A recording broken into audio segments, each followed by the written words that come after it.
An extraordinary collection. Perfect. It's stunning. Wonderful. Well, that really is a staggering collection that you brought in. They were my mother-in-law's, and they were in the bank. And it wasn't until after her death, 12 years ago, that we discovered this jewellery in the bank. So I'm going to start from the most recently made piece, and then I'm going to go backwards. Right. I'm going to start with this one here. Emerald and diamond brooch, that very geometric, rectangular look would date that to Art Deco. This is absolutely right for around about 1930. Yes. And during that time, you know, firms like Cartier and their contemporaries were making very, very linear looking jewellery. But the emerald in the middle of this piece is a lovely, dark, blue-green colour, and it's just the kind of colour that the market most looks for. Now, the earrings here, emerald and diamond earrings, are a totally different thing. They are in Victorian gold and silver settings, where the stones themselves are individually mounted up in gold, and they've got diamond frames where you've got these old Victorian cut diamonds, probably around about the start of Victoria's reign, 1840, 1845. Now we move on. Look at that. they are superb. Oh, They're wonderful. stunning. Emeralds in canatile gold settings. Canatile is a word that we use to describe this kind of very complex filigree scroll work. Now, if I can turn it over and have a look at the back of it, there's the canatile work, and there at the bottom is a hook. And suspended from that hook might originally have been something like a larger cluster. The stones themselves are individually foiled. And that's another thing to bear in mind. They've got this uniformity of bright grass green colour, but we might find that if you were to remove one of those stones, it has a tin foil behind to enhance the colour. The actual necklace itself, we can date to round about the reign of William IV, that sort of period. Really? So it's that early. Gosh. I'm very taken with that. So, value. Now, the Art Deco brooch is wearable, top quality, platinum mounted. At auction, it would probably go up to round about £2,500 to £3,000. The earrings, emeralds and diamonds again, I'm noting the old cut of the diamonds, but they are exquisitely commercial. One would be expecting them to make maybe 4,000 or 5,000. Moving on to the necklace, I think that if it was offered at auction, it would probably make about £8,000. Really? Yeah. So add those together, something approaching £15,000 to £20,000. I'm thrilled you bought them. Thanks very much indeed. The light here shows us how very white these diamonds are, because this is a diamond parure of jewellery. Parure, a set, yes. Brooch and matching drops for the ears. The period of design for something like this is very much late 1940s, start of the 1950s, yes. when London jewellers used to make jewellery like this, very white, using brilliant cuts, which are the round diamonds, and in this case, baguette cut diamonds. And you know the way it is, ladies would go to cocktail parties where they would wear their sets of jewellery. Sometimes with these drops for the ears, you could remove the diamonds, and I see you can, can't you? Yes, you can. You could wear them as simple cluster clips on the lobe during the daytime, and at night time you would put your baguette diamond yes. drops on. Nighttime, daytime earrings. Yes. Very, very practical indeed. You've got the additional facility on the brooch that you can remove it from the frame like that. You pull back these clip fittings.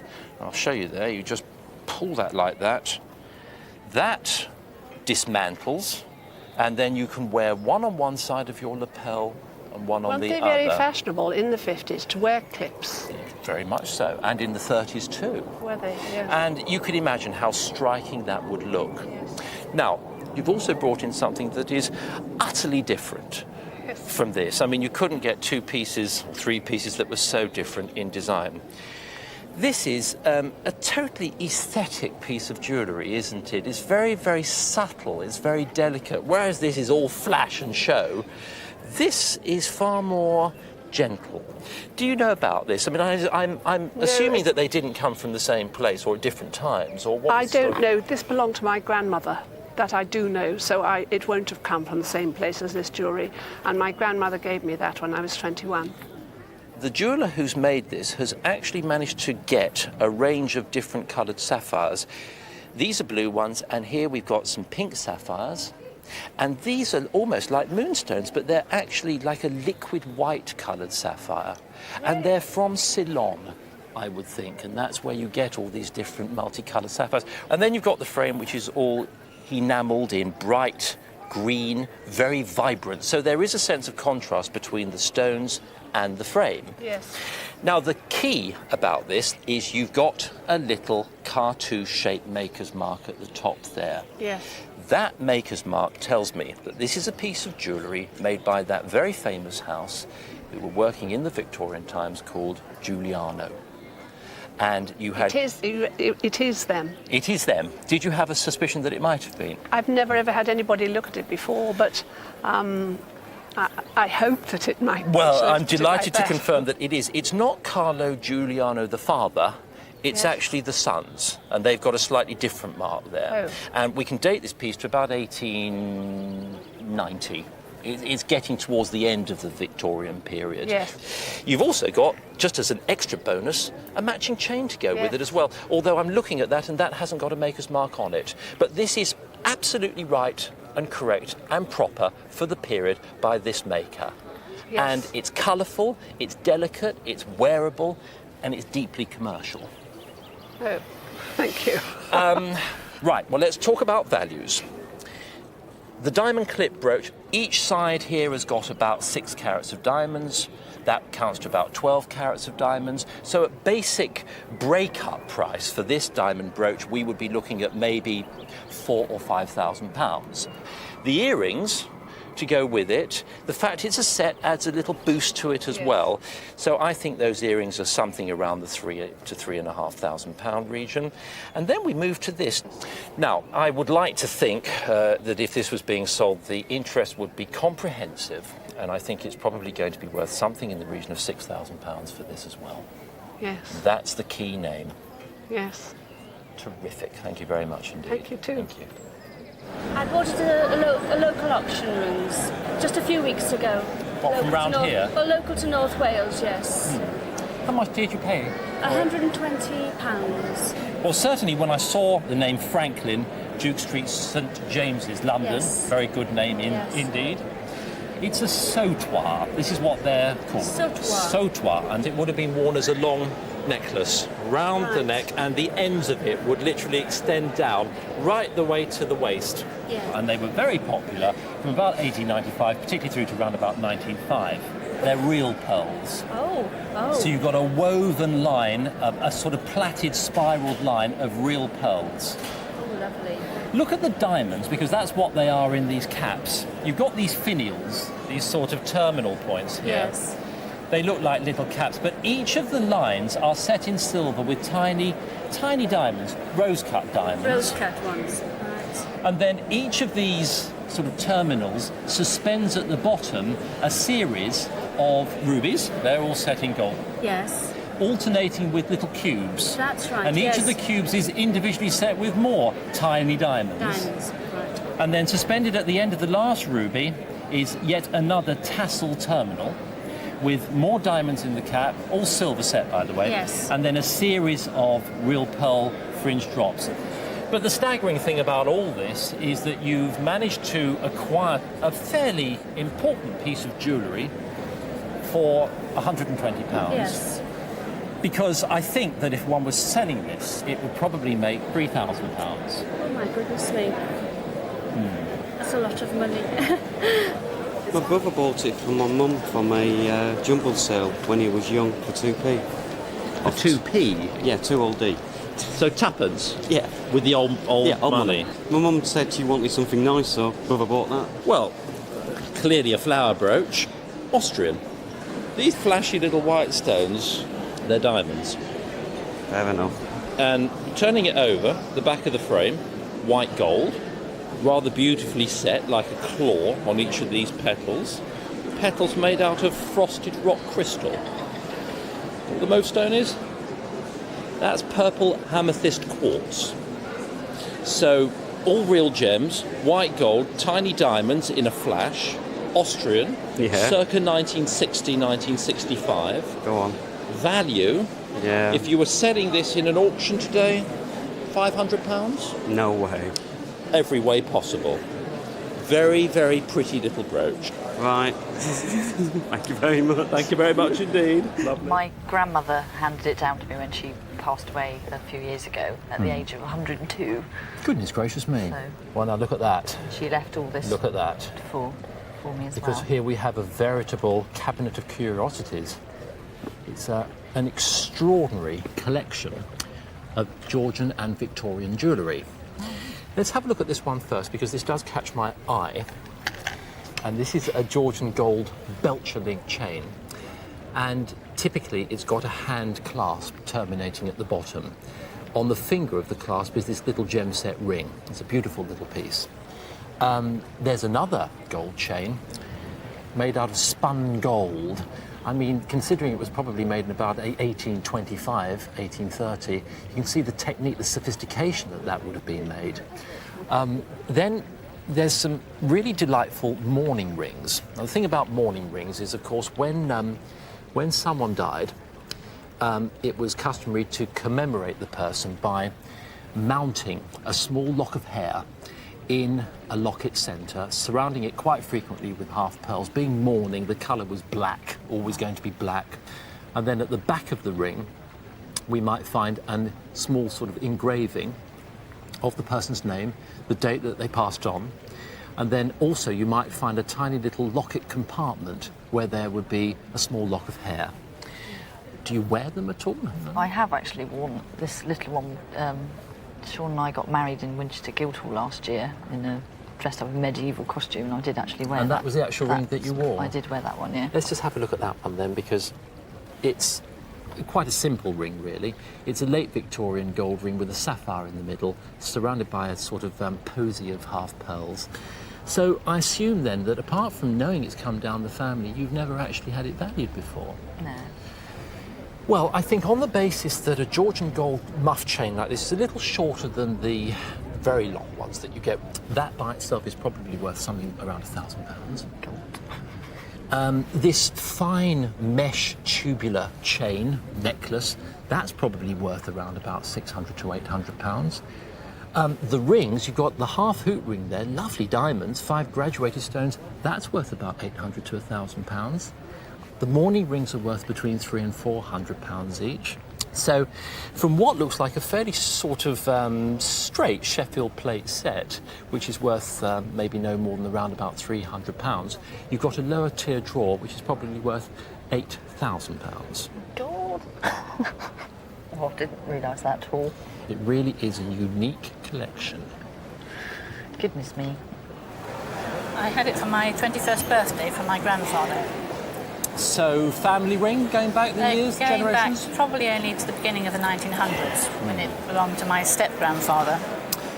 Well, it's almost got the head of the ring is like a box. A pretty garnet in the middle there, isn't it? That purpley colour garnet. Yes. Looks a bit like a ruby, but I think looking at this purple colour, it's going to be a garnet in a surround of tiny diamonds that form almost like a star. And then we've got enamel, which I must say, when I first thought I saw that, I thought that they were turquoise, but they're Yes. not. It's that sky blue colour. Yeah. So that combination of stones and colour was often used in Victorian jewellery. Yes. But there's something interesting about this ring, isn't there? There is. Because the whole thing is like a concertina. Yes. And there, instead of just having a ring, A bracelet. it's a lady's bracelet.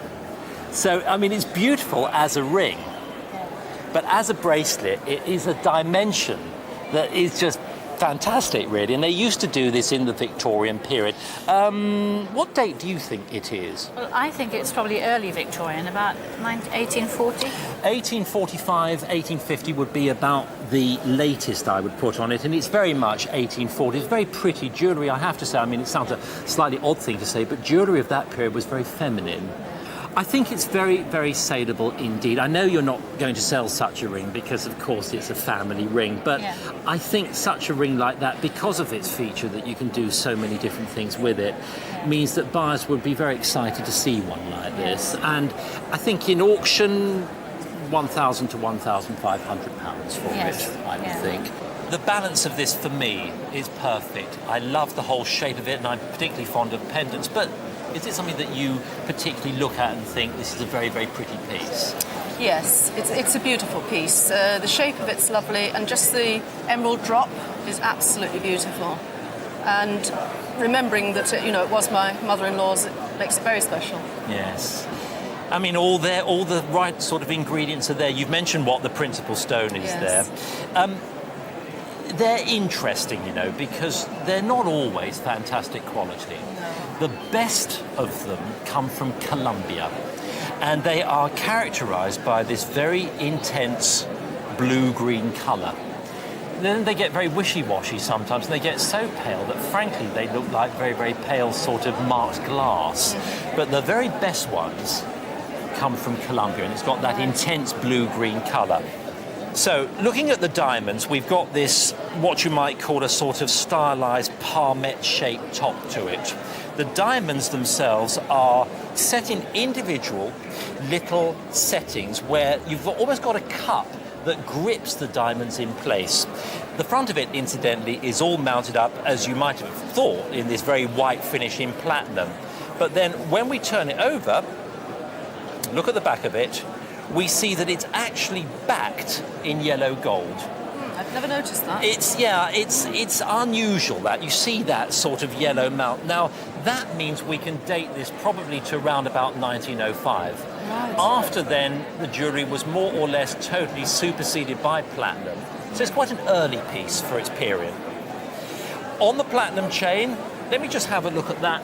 What an emerald. I mean, it really is a cracking stone. It's a really deep blue-green colour of an intensity and uniformity that is just what people look for. So, there's the ingredients. The value for something like this is far higher than you would expect to break the stones out for. With a lot of pieces of jewellery that are made maybe in the 1950s and 60s, they are described as what we call break-up. You look at the content of diamonds and think, well, the mount's not particularly beautiful. And all I would reckon it at is the break-up of the stones. No way on something like that. That is going to fetch a price based on its beauty and its wearability. I think if this was being sold in auction, it's going to make something in the region of £3,500. It's lovely. It's lovely. It belongs to my daughter, so she will be very pleased. Shall I tell you what I think it is? I think it's a snowflake. Oh, right, okay. I think it's a snowflake brooch pendant. And the beauty of it is to have this contrast of all the different rainbow colours of gems. Look at the diamonds. They form this nice flash in between each of the gems themselves. But all the gems are different mixtures of semi-precious and precious gems in a snowflake cluster surround. Now, usually when they enclose the back of a gold brooch of this sort of period, you can see right the way through to the gems themselves. This is fully closed in at the back, which actually is a little confusing, because I think, looking at the stones at the front, that this is late Victorian.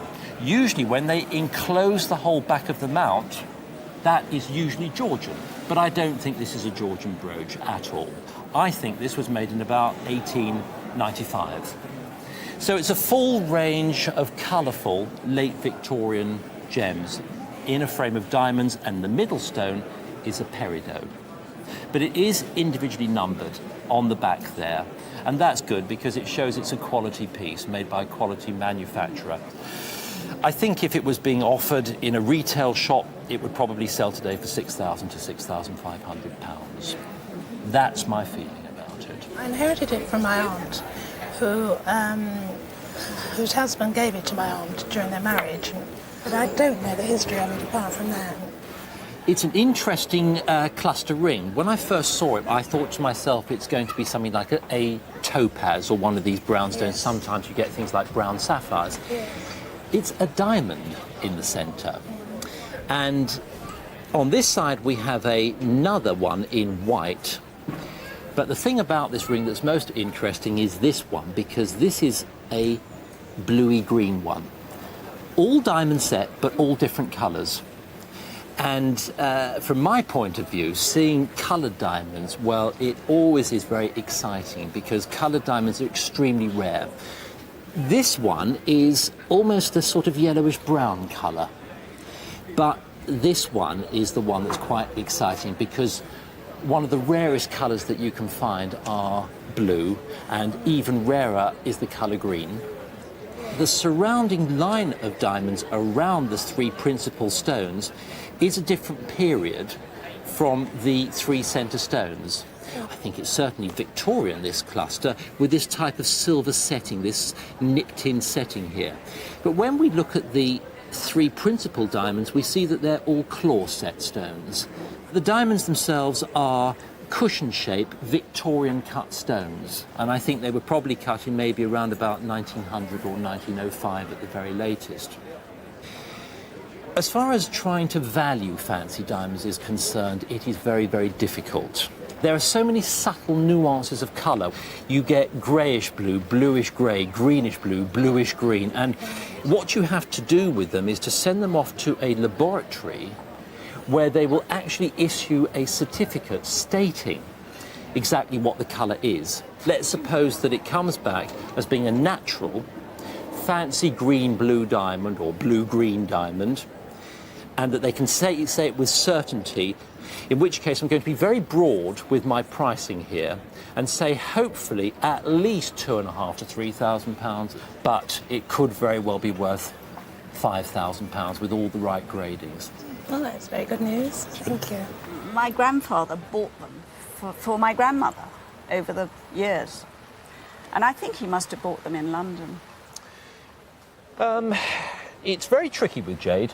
Issues with jade you have to bear in mind are colour, uniformity of colour through the stone, shape of the stone, size of course, patina.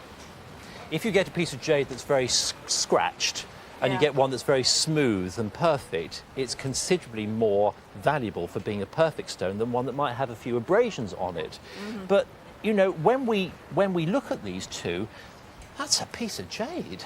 It's fabulous, isn't it? Yeah. Now, as far as the age is concerned, the diamond setting is very 1925. Yeah. So I would suggest that that's the period for the ring itself. I ought to add one little caveat, which is these days jade is improved. They impregnate, they do all sorts of things to make them look slightly better than they are. The good news is, though, it's unlikely with a stone of that date.